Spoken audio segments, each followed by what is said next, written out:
নমস্কার বন্ধুরা, আপনাকে সকলে স্বাগত পূর্ণিমাস কিচেন অ্যান্ড ব্লগ চ্যানেলে। আজকে আমি বানাবো ইলিশ মাছ কাঁচকলা আলু দিয়ে ঝোল। আপনারা কি খাইছেন এর আগে? যদি খান তাহলে আমার কমেন্ট করে জানেন, আর যদি না খান তাহলে রেসিপিটা দেখে নেন। প্রথমে আমি মাছগুলোরে ভালো করে ধুইয়া নুন হলুদ মাখায় নিচ্ছি। আর এবার আমি কড়াই গরম করে নিই মাছগুলো ভাজার জন্য। আর ইলিশ মাছ কিন্তু বেশি ভাজতে লাগে না, একটু হালকা ভাজাতেই কিন্তু খুব ভালো স্বাদ থাকে। তো কড়াই বসাই দিচ্ছি, কড়াইটা গরম হলে পরে এর মধ্যে দিয়ে দিম সর্ষার তেল। সর্ষার তেলে কিন্তু এই মাছটা রান্না করবেন এইভাবে, কেননা সর্ষার তেলের স্বাদটা একটু আলাদা হয়। আবার কড়াইতে যখন তেলটা গরম হয়ে যাব মাছগুলারে আস্তে করে ভাজা নিব। আর ইলিশ মাছ কিন্তু খুব নরম মাছ, একটু সাবধানে ভাজবেন, কেননা ভাঙা যাইতে পারে। আমার বরমশাই আবার সর্ষা ইলিশ ভাপে ইলিশের থিকা এই বেগুন দিয়া নইলে কাঁচকলা দিয়ে ঝোল খাইতে ভালোবাসে। তো এই জন্য আজকে করুম আমি কাঁচকলা দিয়ে ঝোল। মাছটা কিন্তু খুব ভালো, কেননা এই যে মাছটা ভাজতেছি আর তেল দেখেন কেমন বাইরে যেতেছে, খুব তেল উঠছে মাছটায়। তো এত তেল দিয়ে আমি আবার রান্না করুম না, কিন্তু কিছুটা তেল আমি তুইলা রাখা দেবো বাটিতে। আর আপনারা কি ইলিশ মাছের তেল দিয়া ভাত খান? ইলিশ মাছের তেল দিয়া কিন্তু আমরা খুব ভালো খাই, ভালোবাসি আর কি। আমগো সবাই ইলিশ মাছের মাথা যে পইরা থাকে সেইগুলো দিয়ে আমরা তেল দিয়া খাই। তো এই দেখেন মাছগুলো কিন্তু কথা কইতে কইতে ভাজা হয়ে গেছে। এই দেখেন কইলাম না মাছটা খুব ভালো, কতটা তেল উঠছে দেখেন। এতটা তেল কিন্তু আমি তরকারিতে দিই না, এমনিতেই আমি একটু কিপটা, আমার সবাই কয় আমি একটু তেল কমই দিই তরকারিতে, কেননা আমার তেল অতিরিক্ত পছন্দ হয় না। যতটা তেল কম খাওয়া যায় নিজেও ভালো থাকুম আর ঘরের সবাইরে ভালো রাখুম, এই জন্য একটু কম তেল দিয়েই রান্না করুম। এই দেখেন কতটা তেল আমি তুইলা ফেলাইলাম, দেখলেন অনেকটা তেল উঠছে। কিন্তু এবার এই যে তেল রয়েছে এই তেল দিয়ে আমি রান্না করে ফেলাম। তো তেলটা তো গরমই রয়েছে, এই তেলের মধ্যে এবার দিয়ে দিম সামান্য কালো জিরা। কালো জিরা ফোড়নটা দিলেই ভালো লাগে, অনেকে আবার সাদা জিরা দেয়, কিন্তু সাদা জিরা চলে না।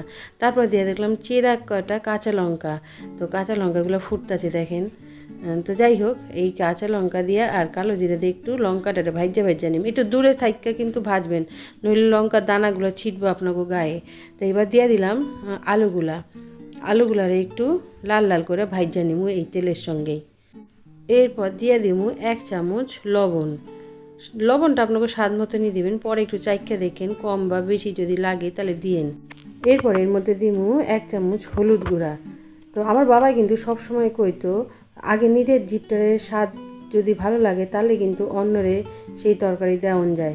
যদি নিজে খাইয়া দেখো আলো না লাগে তাহলে কিন্তু তরকারিতে একটু নুন দিও। আর যদি দেখো বেশি নুন হয়ে গেছে তাহলে একটু ব্যবস্থা করে দিও।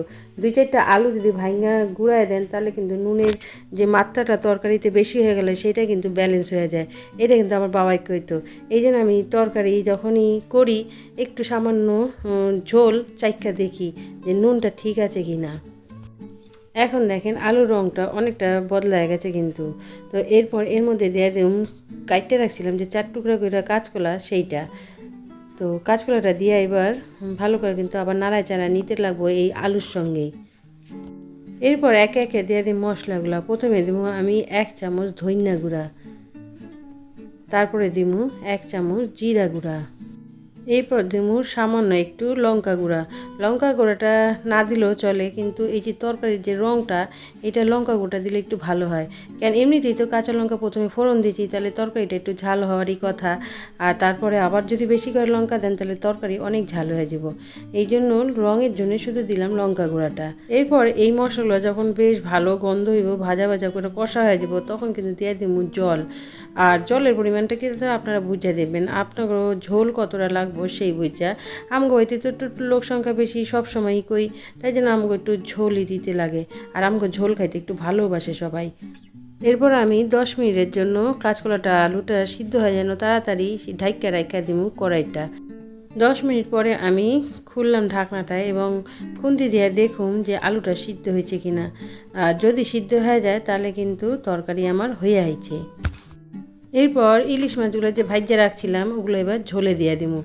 ঝোলে দেওয়ার পর মিনিট 5 মতো ঝোলের মধ্যে ফুটতে দিব, তাহলে কিন্তু মাছের মধ্যে ঝোলটা ঢুকবো আর মশলাটাও ঢুকবো। আর ভাজা মাছটা একটু সিদ্ধ হয়ে যাব। তো এবার আমার দেখেন তরকারি কিন্তু হয়ে গেছে, আর আমি এবার গ্যাসটারে বন্ধ করে দেবো। তো এইভাবেই কিন্তু আমি কাঁচকলা আলু দিয়া ইলিশ মাছের ঝোল করি। তো আপনারা কেমন করে করেন আমার সঙ্গে কিন্তু শেয়ার করেন, আর এইভাবে কিন্তু কইরা দেখেন একবার, খুব ভালো হয় খাইতে। তো তৈরি হয়ে গেছে আমার কাঁচকলা আলু দিয়া ইলিশ মাছের ঝোল। যদি ভিডিওটা ভালো লেগে থাকে তাহলে কিন্তু একটা লাইক দিয়েন, কমেন্ট করেন, আর নতুন হইলে আমার চ্যানেলটারে সাবস্ক্রাইব করে নেন। এই দেখেন সবাইটা এক্ষুনি খাইতে দিমু, সবাইরে না, 3 জনে খাইয়া এক্ষুনি কাজে বেরোইব, ওই জন্য অগোর জন্য বাটিতে করে বাইরেও রাইখা দিয়েছি। এক্ষুনি আমি ভাত খাইতে দিমু ওগো। তো আজকের মতো ভিডিওটা এখানে শেষ, আবার দেখাইব অন্য কোনো ভিডিওতে অন্য কোনো রেসিপির সাথে। ততক্ষণের জন্য আপনাকে সকলে অসংখ্য অসংখ্য ধন্যবাদ ভিডিওটা শেষ পর্যন্ত দেখার জন্য। সবাই ভালো থাকেন, সুস্থ থাকেন, আর পরিবারের সকলে সুন্দর সুন্দর কইরা রান্না করে খাওয়ান।